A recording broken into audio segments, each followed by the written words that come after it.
Hi Mark, I'm Christy42 and today I'm going to read Zach Abraham, I'm the son of a terrorist. Here's how I chose peace. On November 5th, 1990, a man named El Said Nasser walked into a hotel in Manhattan and assassinated Rabbi Meir Kahane, the leader of the Jewish Defense League. Nasser was initially found not guilty of the murder, but while serving time on lesser charges, he and other men began planning attacks on a dozen New York City landmarks, including tunnels, synagogues, and the United Nations headquarters. Thankfully, those plans were foiled by an FBI informant. Sadly, the 1993 bombing of the World Trade Center was not. Nasser would eventually be convicted for his involvement in the plot. El Sayed Nasser is my father. I was born in Pittsburgh, Pennsylvania in 1983 to him, an Egyptian engineer, and a loving American mother and grade school teacher, who together tried their best to create a happy childhood for me. It wasn't until I was 7 years old that our family dynamic started to change. My father exposed me to a side of Islam that few people, including the majority of Muslims, get to see. It's been my experience that when people take the time to interact with one another, it doesn't take long to realize that for the most part, we all want the same thing out of life. However, in every religion, in every population, you'll find a small percentage of people who hold so fervently to their beliefs that they feel they must use any means necessary to make others live as they do.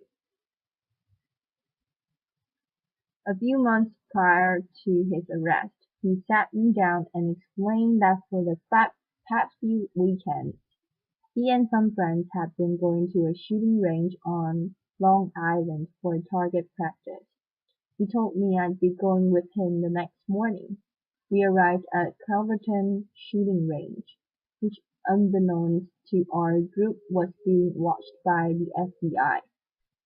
When it was my turn to shoot, my father helped me hold the rifle to my shoulder and explained how to aim at the target about 30 yards off. That day, the last bullet I shot hit the small orange light that sat on top of the target, and to everyone's surprise, especially mine, the entire target burst into flames. My uncle turned to the other men and in Arabic said, Ibn Abu, like father, like son. They all seemed to get a really big laugh out of that comment. But it wasn't until a few days later that I fully understood what they thought was so funny. They thought they saw in me the same destruction my father was capable of. Most men would eventually be convicted of placing and then filled with thousands of 500 pounds of explosives into the sub-level parking lot of the World Trade Center's North Tower, causing an explosion that killed 6 people and injured over 1,000 others. These were the men I looked up to. These were the men I called Amun, which means uncle. By the time I turned 19, I had already moved 20 times in my life, and that instability during my childhood didn't really provide an opportunity to make many friends. Each time I would begin to feel uncomfortable around someone, it was time to pack up and move to the next town. Being the perpetual new face in class, I was frequently the target of bullies. I kept my identity a secret from my classmates to avoid being targeted. But as it turns out, being the quiet, chubby new kid in class was more than enough ammunition. So for the most part, I spent my time at home reading books and watching TV or playing video games. For those reasons, my social skills were lacking. to say the least, and growing up in a bigoted household, I wasn't prepared for the real world. I'd been raised to judge people based on arbitrary measurements like a person's race or religion. So what opened my eyes? One of my first experiences that challenged this way of thinking was during the 2000 presidential elections. Through a college prep program, I was able to take part in the National Youth Convention in Philadelphia. My particular group's focus was on youth violence, and having been the victim of bullying for most of my life, this was a subject in which I felt particularly passionate. The members of our group came from many different walks of life. One day toward the end of the convention, I found out that one of the kids I had befriended was Jewish. Now it had taken several days for this detail to come to light, and I realized that there was no natural animosity between the two of us.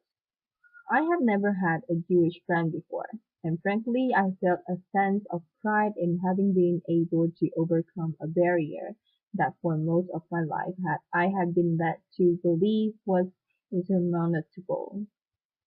Another major turning point came when I found a summer job at Busch Gardens, an amusement park.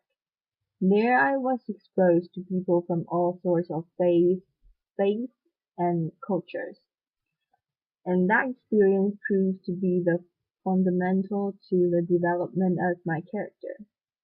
Most of my life I'd been taught that homosexuality was the sin, and by extension, that all gay people were a negative influence.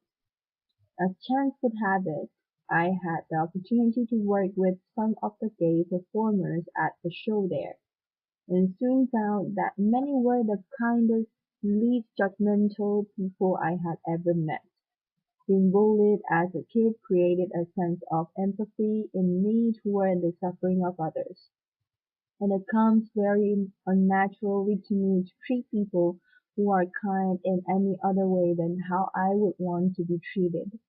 Because of that feeling, I was able to contrast the stereotypes I'd been taught as a child with real-life experience and interaction. I don't know what it's like to be gay, but I'm well acquainted with being judged for something that's beyond my control. Then there was The Daily Show. On a nightly basis, Jon Stewart forced me to be intellectually honest with myself about my own bigotry and helped me to realize that a person's race, religion, or sexual orientation had nothing to do with the quality of one's character. He was in many ways a father figure to me when I was in desperate need of one. Inspiration can often come from an unexpected place, and the fact that a Jewish comedian had done more to positively influence my world view than my own extremist father is not lost on me. One day I had a conversation with my mother about how my world view was starting to change, and she said something to me that I will hold dear to my heart for as long as I live.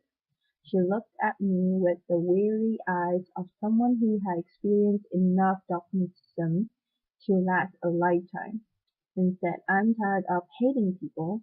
In that instant I realized how much negative energy it takes to hold that hatred inside of you. Zach Abraham is not my real name. I changed it when my family decided to end our connection with my father and start a new life. So why would I out myself and potentially put myself in danger? Well, that's simple. I do it in the hopes that perhaps someone someday who is compelled to use violence may hear my story and realize that there is a better way. That although I have been subjected to this violent, intolerant ideology, that I did not become fantas- fanatized. Instead, I choose to use my experience to fight back against terrorism, against the bigotry. I do it for the victims of terrorism and their loved ones, for the terrible pain and loss that terrorism has forced upon their lives. For the victims of terrorism, I will speak out against these senseless acts and condemn my father's action. And with that simple fact, I stand here as proof that violence isn't inherent in one's religion or race, and the son does not have to follow the ways of his father. I'm not my father. Thank you. Applause. Thank you, everybody. Applause. Thank you all. Applause. Thanks a lot.